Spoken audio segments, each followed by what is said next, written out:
all so weary when troubles come. Okay, so I know time, so we want to just recognize our champions. In particular, can we do this table here first?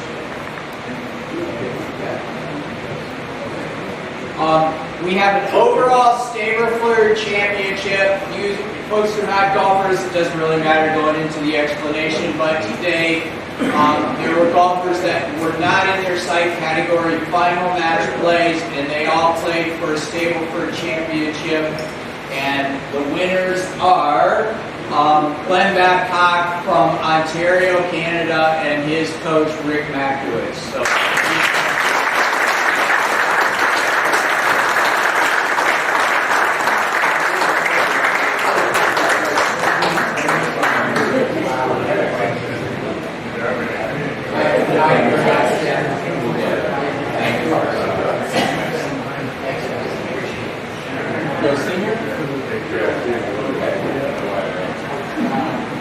the next one is our senior championship, folks.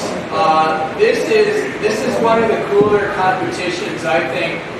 People coming from British Columbia and Illinois to come and compete. Our oldest competitor, a veteran, I'll have you, 91-year-old Gil Moss and his coach Joan. You guys stand up.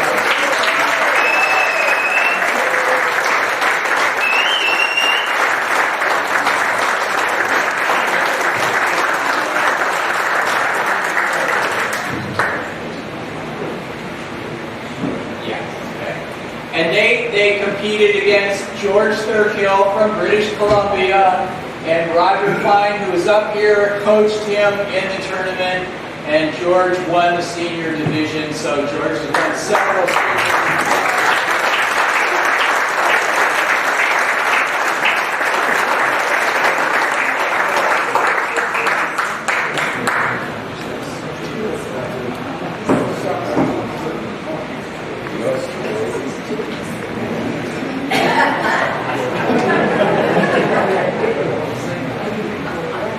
That's an expensive hat for that plane ticket.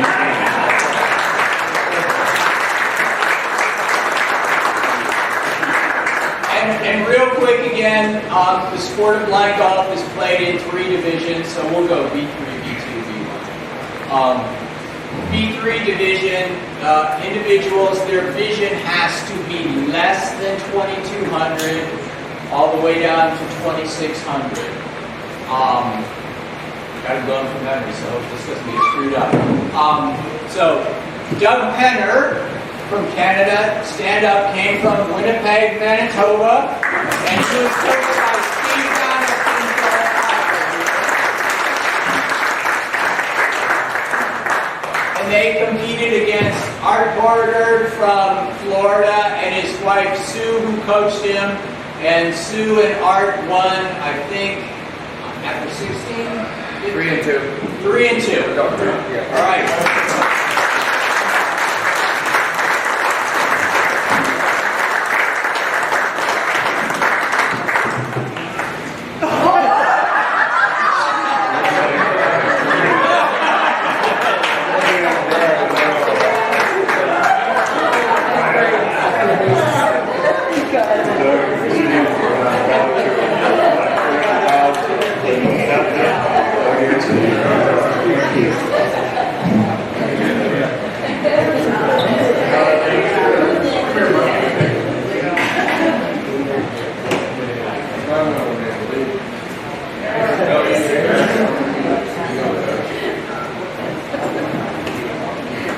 Alright, so B2 division in the sight category, your vision has to be less than 2600, all the way down to the level of just light perception.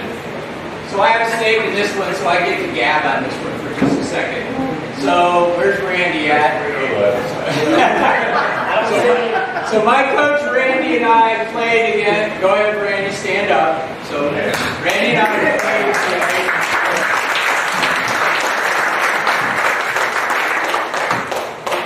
And we had a blast today because there is a saying in golf, and I don't know, Bruce is more of a historian, he might be able to say who it's attributed to, but I think it was Ben Hogan said there are two types of golf.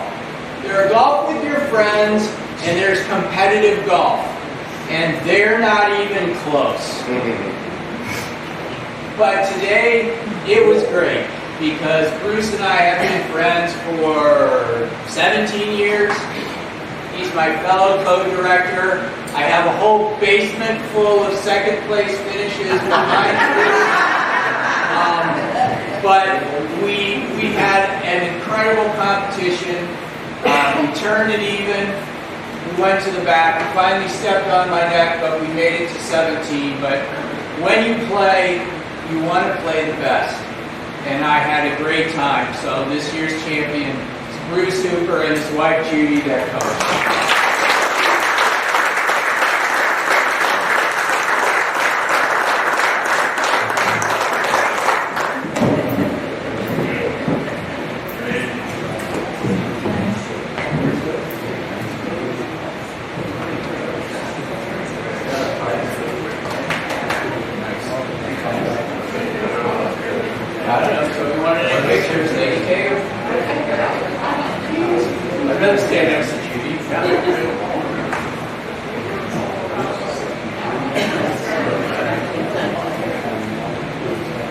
I will add, before we do our last champions, that for how many people in here are golfers besides our group? We have some golfers in here.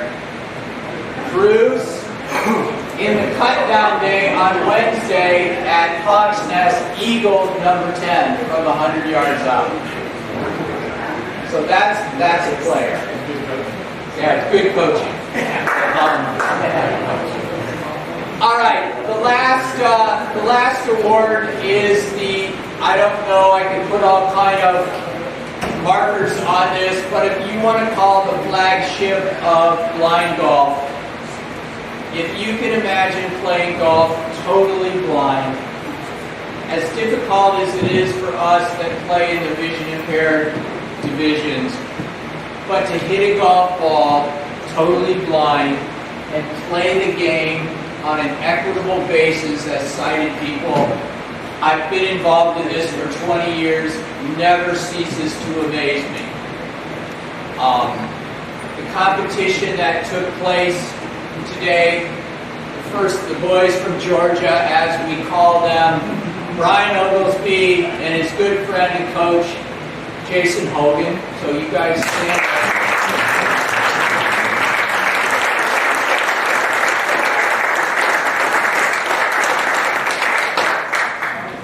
And Brian, like myself, has a lot of second place championships. But he, but for those of us who love them dearly, we refer to them as the king and queen. But Phil Blackwell and his wife Sybil and coach from South Carolina, with the polls, where does it matter? It doesn't matter, but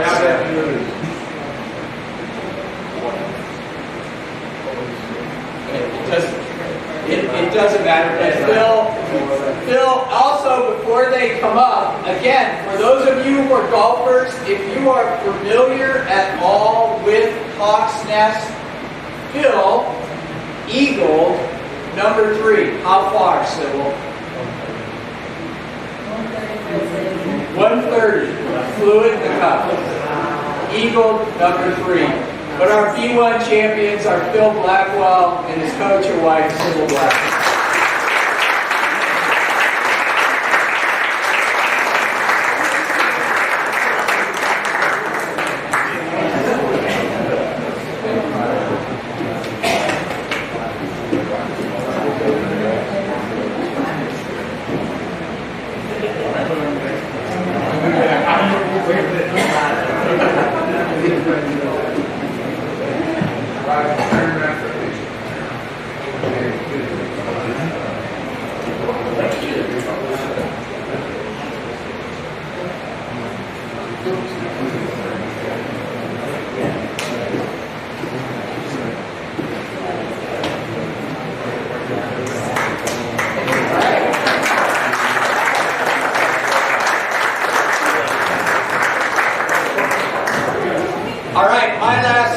comments, and then we are done, and I'm going to turn this over to Devin to introduce his mom and then introduce Mama T.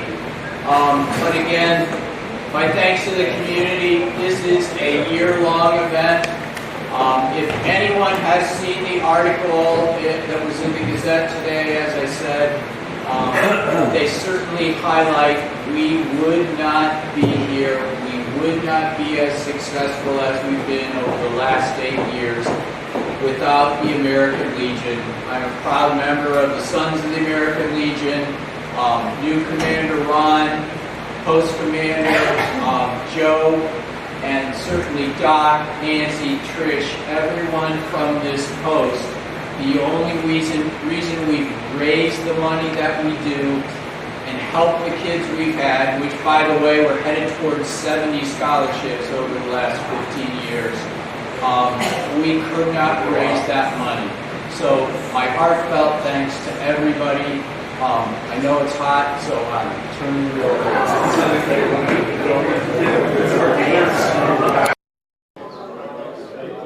All right. Well, I'm honored to introduce this young lady behind me. I got to turn on the mic. All right, I'm here to introduce this beautiful young lady behind me. My mother. She is not a professional speaker.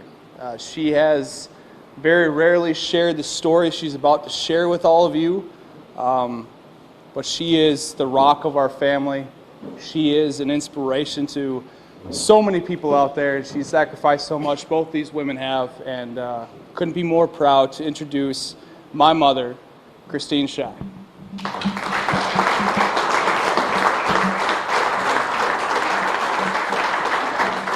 I don't know if it's working. You've yelled at me long enough, so you can. Excuse me? It's for the camera so we can hear you. Oh, I guess I still have to speak loud for you guys. Oh, yell it. I'm sure most of you people at one point in your life made plans how your life is going to look like. Married, single, careers, children, fun, happy times. I had plans, I had dreams for my children and my family. On October 26, 2005, the phone rang at 4:30 in the morning, which wasn't unusual. My husband was working at a casino business, and he was a director in the surveillance department. So I thought, oh gosh, which dork has tried to cheat the casino now? So my husband has to get up and go to work. So I didn't stir out of bed. My husband answered the phone, and I wasn't really listening till I heard him recite my son's social security number. And I thought, social security number, what is this about? And I jumped out of bed and ran out to the living room and saw my husband with a phone. We had a house phone, no cell phones, shaking white as a sheet. And I just looked at him and I said, is it Eric? And he just nodded his head. And I said, is it bad? And he nodded his head again. And I thought, oh my gosh, what happened now? And he hung up and I said, what happened? He said, he got shot in the head. And I said, shot in the head? Did he not have his helmet on? He did. It was an armor-piercing bullet that went through and through his whole head, shattered both sides of his skull. They had transferred him from Balad, which is a tent hospital in Iraq, and had flown him to, he was on his way to Landstuhl, Germany. We didn't know at this time if we had to fly to Germany or how bad it was or if he wasn't even going to make it. A lot of phone calls later. We packed our bags, and we had a little girl at that time, 5 years old. We had to pull her out of kindergarten, and we flew to Washington, D.C. to see him. We saw tubes coming out of his head, out of his nose. It was pretty dramatic. But he was hanging on, and we didn't give up hope. After a surgery, we decided he finally woke up after about a month and a half. He woke up out of a coma. And the first time I've seen him, when he woke up, he started crying because he didn't know what happened to him, and I had explained it to him. After a journey, getting more recovery, getting stronger, we decided to get him into rehab. And he slowly got a little stronger and stronger. We decided to move back to New Mexico because we thought as a family we were stronger at home and to support him. And he was getting stronger. We took him home. On Mother's Day, I'll never forget that day. Eric is a quad, not technically. He's in a wheelchair.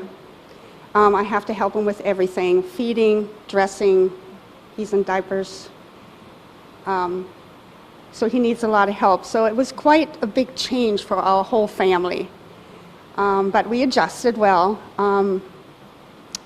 In 2008, on Mother's Day, before Mother's Day, my younger son comes home and he said, "Mom, I have to tell you something.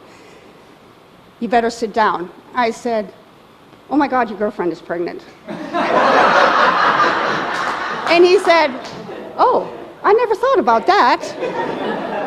He said, "No, I kind of signed up today." And I said, "Signed up for what?" He said, "I signed up for the Army today." And I'm like, "You did what?" I said, "You can't. There's no way." I cried for about 20 minutes because I'm like, there's no way I can do this again. But you know, as you know, once you look at your children's faces and they make a decision what they want to do with their life, you just have to suck it up. You just have to support them and wish them well and help them any way you can. Unfortunately, he followed his brother's footsteps and decided to tingle with the enemy here somewhere in Afghanistan. So he got injured it's coming up in July 2008. We got another phone call.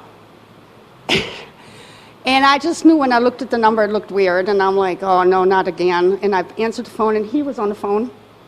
And he sounded horrible. I said, you got hurt, didn't you?" "Yep." I said, "How bad?" He said, "I don't know, I might lose my leg." I said, "Okay, I can deal with a lost leg. At least your head is okay." So we supported him, and we traveled down to Bamsey in Texas and helped him out. And as you can see, he's a pain in the butt. So he recovered well. I do have to tell you, I have another child. I have a daughter, and she will not join the military. We told her we duct taped her down, so. She's an awesome young lady. She has gotten stronger through all this hard stuff she had to go through with her brothers. She is an awesome, awesome young lady. She is starting her second year at University of New Mexico and wants to be a nurse. So we're doing the other side this time. So I'm very proud of my 3 children. To put a good light on the story is, Eric's doing really well. He has improved immensely to everybody's shock and surprise. He's talking, not as well as you and me, but we all know that. Even so, you might have not the best sight, you're still full functioning, you're still good. So he laughs and smiles all the time, and when you ask him how he's doing, he said, "I'm alive." That's what he says. So you know what, when you have a bad morning and you get in his room and he wakes up with a big old smile and he can't move and he needs help with everything, it puts your life in perspective. And you will not cry and whine about nothing, because if he doesn't, you have no right whatsoever to do and have a bad day. Wounded Warrior Project had a big role in all of this, because they have supported not only Eric in this journey. For example, he loves art. As you probably saw last year, he donated a painting, and which is really, really hard. And people say, how can you do a painting? You know what? Art is not just about making something. It's about creation. You have ideas. And we help him to put these ideas on paper. So we stick a brush in his fingers, we support his arms, he picks the colors, he picks the shape. We help him and draw it out for him, and he paints it. We put a stick in his mouth with a sticky end, and we hold up the picture so he can glue things back onto the paper. Where there's a will, there is a way. And he loves it. Wounded Warrior Project is paying for my son's art therapy, and they pay for his music therapy. And I have to tell you something, my son's choice of music is not good. I don't know how many, I mean, you're all my age group here. Wu-Tang Clan.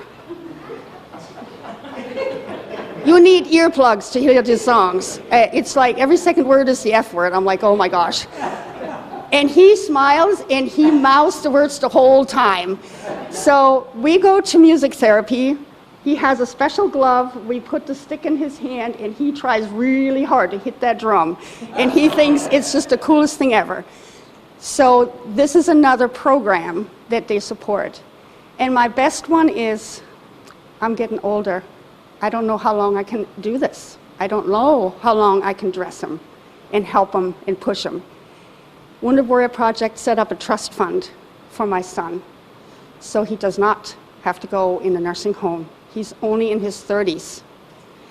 And so I'm very, very grateful that I know he's going to be taken care of at home. And talking about art therapy, Eric just finished his last project, his latest one. It's a watercolor. It's a sun that's coming up over flowers and a couple birds. And I think I can talk to all of you because you all have been there making plans on how to change them and adjust. The things you thought you were going to do are not going to happen, but you changed it and did something else that still is awesome. So he has a little verse on the side of that painting that says, embrace the path you are on. And that's what I hope for you guys, that you can embrace it. And I thank you from the bottom of my heart for supporting Wounded Warrior Project. Thank you.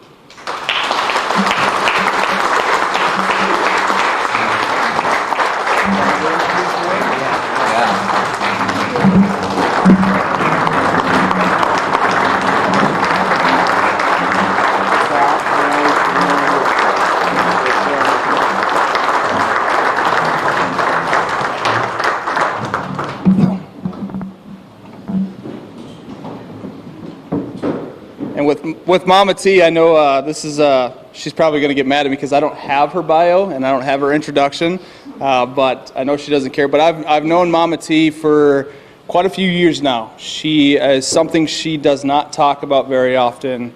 When my mom is having a hard time and struggling, Mama T comes in and helps my mom out. She lives about 20 minutes from my mother, and she spoils the shit out of my brother. And every time my mom leaves for like a week, Eric comes back about 10 pounds heavier because Mama T loves to cook some damn good food. But Mama T is an inspiration to so many Gold Star mothers. Not only was she a caregiver for over 2 years, unfortunately she lost the battle with Daniel about two and a half years after his injury. And I think that we've become extremely close. I consider her a mother, and she's been an inspiration to my sister, which I cannot thank you enough for guiding my sister in the right direction. But please help me welcome Mama T.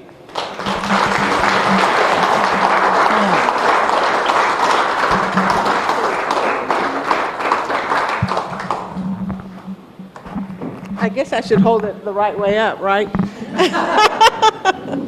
Oh my goodness. I love these guys to death. Christine and Eric and the entire Shy family. You know, sometimes I sit and I think to myself, you know, like, why did this happen? Why did this have to happen to me? And then stopping and reflecting, I think to myself, well, because you've experienced so much, Mary, and you have to share that with the world. So just to kind of give you a gist of my story, on September 25th of 2006, My youngest son, Daniel Taluzzi, was injured while he was stationed in Iraq. He was at Camp Taji, and my oldest son will say, "That's like the resort of Baghdad, Mom. Those aviation guys, they have everything there. They get up in the morning, they work out, they take their laundry in. I mean, it's unreal. Dan is in a really safe zone." And I thought to myself, I don't care if you're in the so-called green zone, you are in danger. And I want you to remember that. But you know, I'm a mom. What do I know? What do I know about war? Well, that day totally changed my life. September 25th of 2006, I received that call from the DOD, and they said, "Your son has suffered a traumatic brain injury. The main injury is to his brain." And I just kept asking questions like, they said it was on the right side of his body. Does that include his limbs, his arms, his legs? They said, "Mrs. Taluzzi, we just know that the brain is the main problem that we're worried about." And I thought, oh my God, okay. I worked for an insurance company at that time named State Farm. And I thought to myself, I need an assessment. I need to see my son and assess the situation and see what's going on with him. So I was on standby for Landstuhl, Germany. That's what that phone call from the DOD was about. And I just remembered thinking, this is not good. I'm on standby for Landstuhl, Germany. There's a chance Dan's not making it home.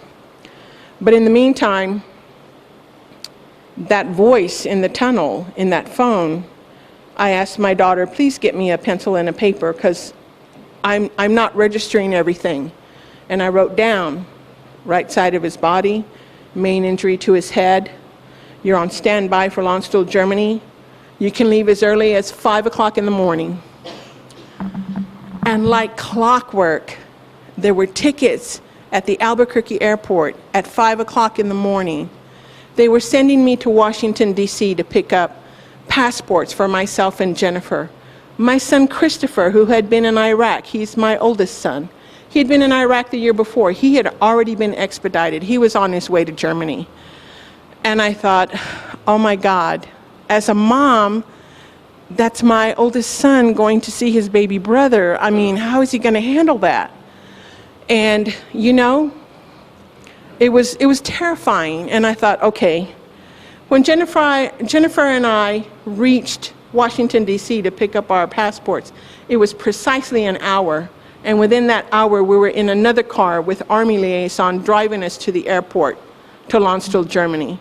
When we were at Landstuhl, Germany, we were met by two, again, Army liaisons that would drive us to Landstuhl, Germany, to the hospital.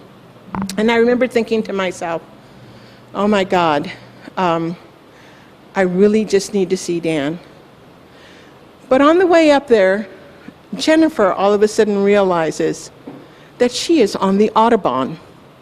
And she says, "Sir," as she looks in the rearview mirror, "are we on the Autobahn? How fast can we go?"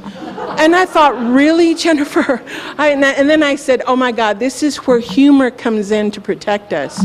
Because as I approached the gates of Landstuhl, I reached Landstuhl and I'm looking and I'm thinking, oh my, those are not American soldiers at the gate. Who's guarding the gates at Landstuhl? Ma'am, I was told, that is a contracted German company, our security company. And I said, Jenny, I couldn't help it. I saw the dog, a real German Shepherd. And she goes, Mama, Mama. And I tell everybody, do you guys remember Reader's Digest, you know? Medicine is just, the best cure for everything. And I thought to myself, wow, humor is the best cure for everything. And I just thought to myself, wow, this really came into play at the right moment, because we were about to cross over into that unknown area where we would not know what was going to happen. I just remembered stepping out of something. And as I stepped out, I realized it's an elevator. And that elevator, through my peripheral vision, I saw Dan. And I made a straight beeline to him. And I put my arm on his hand, my hand on his arm, and I said, Dan, We're going home. It's Mom. I am here. Jenny is here. Dan, Christopher has been with you. We're taking you home. And I felt it. I felt a slight nudge as I touched his arm. And I said, gentlemen, how soon can we get Daniel to Bethesda? Well, anyone knows that the Army goes to Walter Reed, not to Bethesda. And Bethesda is for the Marine Corps and the Navy. The Bethesda treats the President of the United States of America. So why am I telling these people to send him to Bethesda? And that is exactly where he was expedited within 3 days. My son Christopher, because I said the other part of this thought is that either my son Christopher or myself, we will travel with him. My son Christopher traveled back to Bethesda with Daniel. Jenny and I followed the day after. And as we reached Bethesda, our journey began. You could eat off the floor at Bethesda. It was incredible. I remembered when I was in Germany, I said, he needs to go to Bethesda because there's an angel waiting for him. And when I reached Bethesda, a doctor came into our room. Do y'all remember Bob Woodruff with ABC News? Dr. Armand came into my room and said, Mrs. Toulouse, when Daniel wakes up, we will know a lot more. For a mom who has no idea if her son is going to wake up, I just thought, oh my God, my faith, my hope, my love, everything just grew instantaneously in that second. And I thought, this is an amazing experience here. And I took every word that man said to heart. October 16th of 2006, Dan was transferred to Walter Reed. The old Walter Reed, not the new Walter Reed you see today. It is state-of-the-art today. It is state-of-the-art because when Dan and I arrived at Walter Reed, I thought we had died and gone to hell. Oh my God, there was only green curtains separating his brain injury from new bacteria coming in every day. And did I tell you that I was in a surgical ICU setting for 7 months? What could possibly happen to Daniel? Everything. And I took that to heart and I thought, oh my God, I have got to protect this young man. And that was my mission. I have got to be the best advocate for Daniel Toulouse because he cannot speak for himself because he is in a total coma. And I sat in those surgical ICUs and I challenged and I questioned things. I said, what type of bacteria does Daniel have? He has the bacteria from Iraq that comes because the dirt is filthy, and it's Acinetobacter. And I said, and what is the cure? I said, will you spell that for me? And in my pocket and in my mind, I had Google. And I went to Google and I said, Google, what is this bacteria and what are the antidotes? How do we fix this? And it said to me, if you're feeding it penicillin, it is feeding the bacteria itself and growing. And I went back to the room and I said, does that IV right there have penicillin in it? Because if it does, you are feeding the same bacteria that's killing Daniel. Oh my God. They looked at me and they said, Mrs. Toulouse, do you have a medical background? I'm like, I'm his mom. I am his mother. And so within an hour, that bag was off and a new bag was on. I have no idea whether it had penicillin in it or not. So I can't say that freely. But if they changed the bag, it was worth my time mentioning it, wasn't it? Just to mention that one little thing. When Daniel ran 108 temperature, and I said, his hypothalamus is malfunctioning. But if a child has 108 temperature, what do? You dunk them in ice water. Will you please bring me a trash bag? And they said, Mrs. Toulouse, what? And I said, bring me, and I looked at the trash container and I said, this red hazardous trash bag, bring it to me full of ice so that I can lay it on each side of Daniel and bring his temperature down. Before you knew it, there was a sticky on the computer that said, if she asks you for a bag of ice, deliver it. And I just thought, oh God, this is painful. But common sense spoke to me. And I just repeated what I was thinking. I didn't know if I was right or wrong, but it was worth mentioning. And I said, okay, we have got to get Daniel to a safer place. So from Walter Reed, we transferred Dan to the Richmond Polytrauma in Virginia. Mrs. Taluzzi, we've never transferred an ICU patient to an ICU setting in any VA. Well, it's about time. And I'm going to tell you why. I just saw a lady come out of the operating room. She's someone's grandmother. She's someone's wife, probably an officer's wife. How are you going to explain to her children how she has contracted this bacteria from Iraq? Again, that lady was moved as quick as ever. I mean, I never saw anything take place so fast in my life. And I just kept saying to myself, continue this battle, because if you don't and you let something slide, shame on you. You have got to protect Daniel. So we did an ICU to ICU transfer to the Richmond Polytrauma in Virginia, where I met a doctor who said, let's rehumanize Daniel Taluzzi and dress him in clothes and put him in a wheelchair. Let's teach him to be in an upright position because he's been in a laying position for too long. Fine. That's great with me. And, you know, I watched his blood pressure go up and come down and just prayed and said, you know, God, if this is supposed to happen. And Dan was able to be in a wheelchair. He was able to go to the lunchroom at noon. He was able to hear the camaraderie and the voices of the men and women that were in that same room. And I was just like, yes, we're on the right track. And then they said, what will you do next? Will you be taking him home to your VA in Albuquerque, New Mexico? Will you be institutionalizing him? What is your plan? Do you have a home? I was a single parent. I raised 3 children by myself. I did not have a home. But Daniel has benefits. Let's put those into play. We can build a home for Daniel. In the meantime, what does that mean? Okay, I better go visit my home VA and see what it is they have to offer. Well, they offered me a geriatric ward for a 23-year-old soldier. No. But I was dismayed because I didn't have plan B in my head. Where do I go from here? And then my brother, a retired Marine, my son, who had served in Iraq before Daniel, sent me the same CNN link, and it said, at Kessler Rehab in New Jersey, they have awakened 2 Army soldiers after being in a coma for 2 years. That's where Dan needs to go.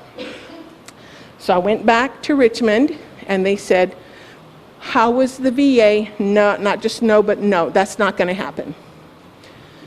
Okay, so what are you thinking? I'm thinking that I have a link you need to look at. To this day, I will tell you what an honorable man that doctor was. He took that information, he saw the video, and came back and asked, what other 2 places would you send Daniel to? I said, I will send him to Chicago Rehab. It is number 1 in the nation for traumatic brain injury. To Kessler Rehab, it is number 2 in the nation for traumatic brain injury. To New York, where there is a group of people working cohesively with Kessler on traumatic brain injury. That's where I feel safe. I read the article, I just repeated what was in it. And he said, okay, and he took it back. And the reason he's so honorable is because he said, Chicago is full. New York has responded, but it's a different team and they want to work with your son. No, let's wait on Kessler. And Kessler said, how soon can you get him here? Yes. It was quite a transition because the military knew what Daniel had done. The military appreciated what Daniel had done, everybody there. And we were going to a private sector where he was just another guy in another bed with a different situation. But I learned something. The amount of Keppra he was on, he would never wake up. And Mrs. Taluzzi, If we change that to the drug of the century called Lamictal, it will allow wakefulness. When he wakes up, I cannot promise what you will get. I am good to go. I will take that challenge. So we did. And the first time I drop a phone next to his bed and he turns in that direction, do you not think I was quite excited? The first time I walked in his room and I saw him searching the ceiling as if in question of where am I? And I started talking to him. I must have sounded like an idiot. Daniel, you're at Kessler Rehab. It's #2 in the nation for traumatic brain injuries. We got here on such and such date. And this is going to be an amazing experience for you, and we're going to wake you up. Dan, do you realize how far we've come? Stay with me, buddy. And I called the nurse, and the nurse runs in, and I said, what is it? What is it? What is it? I can see it. When someone's in a coma, they're so lax. Their face has no expression. And there it was, that chisel to the jaw, that wonder of his eyebrows and his eyes looking up. And I said, oh my God, do you see it? And she said, yes. And I said, where's the doctor? And they all go looking for the doctor. Of course, he's not in the hospital. When he shows up the next day, I'm like, where the hell were you? And he's like, Mrs. Toulouse, I heard there was so much commotion yesterday. I said, yes. And he comes in and he starts, asking Daniel questions and touching him and trying to manipulate him. And I said, you just had to be here for that moment. I don't know what was going on yesterday, but it was so nice. So finally, I said, well, he walks in the room and he says, Mrs. Toulouse, what is your plan for Daniel after Kessler? Because they already taught me to sit on a big blue ball and hold him in front of a mirror. And I saw him looking in the mirror and I realized he did not like what he saw. And I said, Dan, don't you give up on me. We have come so far. I wish you knew how hard you have worked, and look where you are. You just saw yourself, buddy, whether you like it or not. And I just smiled into the mirror, and Dan seemed to just kind of fade back to where he was, and I thought, okay, we'll deal with this. But when the doctor walked in the room and said, where will you take him next? He didn't say it that way. He said, Mrs. Toulouse, wherever you go from this point forward, you will be the teacher. You are taking your experiences from Kessler Rehab home to the Great Southwest, and you're going to teach people how to work with Daniel. I said, I can do that. And I did. And I found a place in Albuquerque, New Mexico called Health South, and I took him home. And Health South had these young people, and I said when I went to the interview, it has to be a young group of people. They have to know he played football. They have to know he's competitive. They have to know that, he has a great sense of humor and a dry sense of humor that sometimes it's so annoying, And I said, but Dan is an amazing young man, and he needs to be treated by young people who understand that he needs to run again. And when they put him in a walking simulator, and he stopped that darn machine, and the young man holding his head, I just saw the tears come down the sides of his face, and I said, there you are. There you are. Let's keep going, buddy. And we were working so hard, and we were home, and I brought the therapies home with him. And on February 28th of 2009, Daniel had started to have digestive system problems because his brain was saying, I'm not going to do that anymore. And I just would cringe, and I thought, oh my God. And February 28th of 2009, Daniel died. And I thought, what does this mean? Why did you put me through this?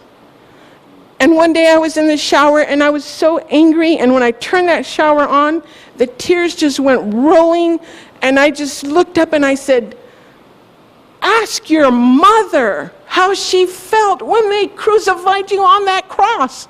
That's how upset I am with you. And then like a good little Catholic girl said, I'm sorry, I really didn't mean that. I'm sorry, I'm just really upset with you, and just tried to apologize to God, for blasting him. But it was real. And I thought, how dare you do this to me? And I thought about all the families I saw, all the gurneys I witnessed. I was in a surgical ICU for 7 months. What do you think I saw? I saw everything you could possibly imagine. And I saw the families. And I thought, oh my God, you know what? My friend Carmen, her son lost both his legs, and when I met him, there was blood coming out of him into these bottles underneath his gurney and blood going into him from above his head. And he went through so many surgeries. And then when I found out he was living in Florida, I asked his mother, can I come visit? And she said, yes, we'll go get you. We'll go to dinner together. And I said, okay. And so I was expecting his mom to show up. And darn if that darn Juan is not behind the wheel of his truck that's so souped up, and it's like one of those little dually things that make all this noise.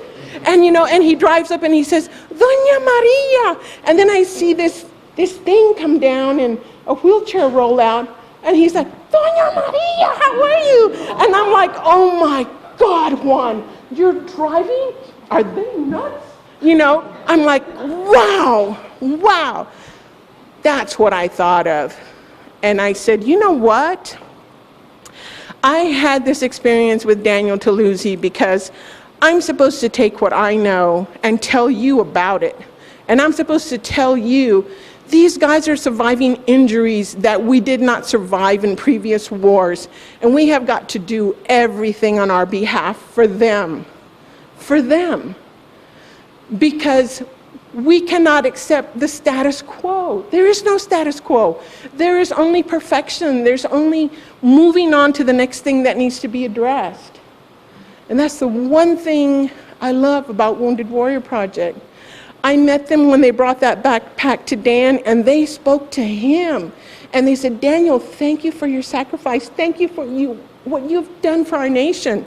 And Dan, your mom is not alone. We are here for her. I remember that so specifically. And then I remember, every crisis I had, getting him to a private facility. I called Wounded Warrior. At first I thought they were annoying. Like, Mrs. Taluzzi, you have benefits. I don't care. I'm trying to take care of this young man in this bed before me, so I'll need to talk to you later. And then when I did need them, they had all the information for me. And I thought, wow. And when I needed to go to Kessler Rehab, Mrs. Taluzzi, do you know who your representatives are for the state of New Mexico? And do you know your governor? And I'm like, yes, and yes. And call them and we will back that up. We're getting Dan to Kessler. Tell them your New Mexico soldier deserves the best. Okay. And it happened. I am amazed that not only, I remember my friend Christine saying, I used to work. I used to have worth. Someone used to pay me for what I do. And now I take care of my son and I'm expected to do everything. And she goes, it's not that I need to be rewarded for it, but they took my dignity away when I was no longer feeling like I was worth it. And I thought to myself, oh my God, so when they passed the legislation for the caregiver stipend, I was like, who does that? Wounded Warrior Project does. When guys came home and they lost the ability to have families, and Wounded Warrior Project says we will support, artificial insemination, anything so you can still have your little family, they're having their little families. Who does that? And today, I was just reading the other day and I said, oh my God, Ryan Cools is when he was injured, he needed to have an adapted house. And to get that done, to get that modified, he had benefits and he used them. But 10 years later, he's a young man with a young family, and he needs to change his living environment. How can he get support to get his second house modified for himself? Like, he wants to move and raise his family like everybody else. And Wounded Warrior Project is working on that right now. I never thought in a million years it would go this far. And every day I say to myself, I've never met an organization more innovative than Wounded Warrior Project, and I've never been more proud to be a part of something that helps my brothers and my sisters who are taking care of their children. I've never been more proud. I've never been more proud that you're involved in a blind golf tournament, and I still don't know what that looks like, and I'm going to find out tomorrow. You know? And I'm going to say thank you. Thank you, thank you, thank you from the bottom of my heart. Because there's a guy up here who cares what happens not only to a blind spectrum of people, but to people who need help across this nation. It doesn't matter to him if it's a wounded warrior or someone in dire need. And guys, from the bottom of my heart, thank you, thank you, thank you. Amen.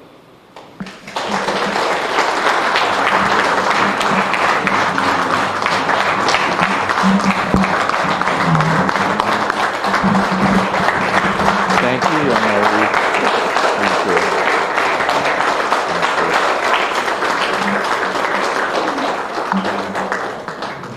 So it's really hot, so I have 1,000,001 things going through my head, but I won't say them. I have been associated with these folks for 8 years. And from the first year, there are two phrases that resonate to me on a daily basis. And that's without exaggeration. And those are the things I want to drive home in 1 minute. This is not rah-rah warrior. This is not rah-rah military. It's not, I can't even put a word to it, but the phrase I heard the first year is, it's not about the war, it's about the warrior. It is simply about the warrior. These folks are not here to gain pity, to be the stars of the show. They are in no way here to raise funds. They are absolutely not here to do that. They are here to drive home the two messages. It is simply not about the war, it's about the warrior. And my favorite phrase of all, and on a daily basis, I am very honored. I'm truly honest about this statement. The biggest tragedy is being forgotten. And these folks are here and have dedicated their lives that biggest tragedy of being forgotten won't happen. So thank all of you again for everything. It's hot. Let's go home. Bye.